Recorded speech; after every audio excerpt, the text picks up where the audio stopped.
अभिनेता सैफ अली खानवर झालेल्या गंभीर हल्ल्याचा तपास आता वेगाने सुरू आहे. दरम्यान या प्रकरणी एक मोठी कारवाई करण्यात आली. या हल्ल्या प्रकरणात एका संशयिताला मुंबई पोलिसांनी ताब्यात घेतलं होतं. त्याची कसून चौकशी सुरू असतानाच एका संशयिताला मध्य प्रदेशातून उचललं आहे. सैफ अली खान प्रकरणी पोलिसांचा कसून तपास सुरू आहे. मध्य प्रदेश पोलिसांनी एका संशयिताला ताब्यात घेतला आहे. आता या संशयिताची चौकशी होईल. दरम्यान मुंबई पोलिसांनी आतापर्यंत सुमारे 50 जणांची चौकशी केली आहे.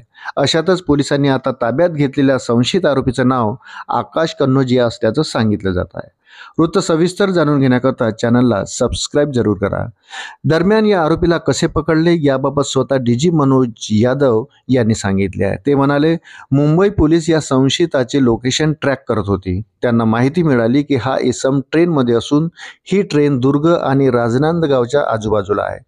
मुंबई पोलिसांनी ही माहिती मध्य प्रदेश पोलिसांना दिली. डीजी मनोज यादव पुढे म्हणाले, सिव्हिल कपड्यातच मुफ्ती स्थानकात पोलीस या ट्रेनमध्ये चढले.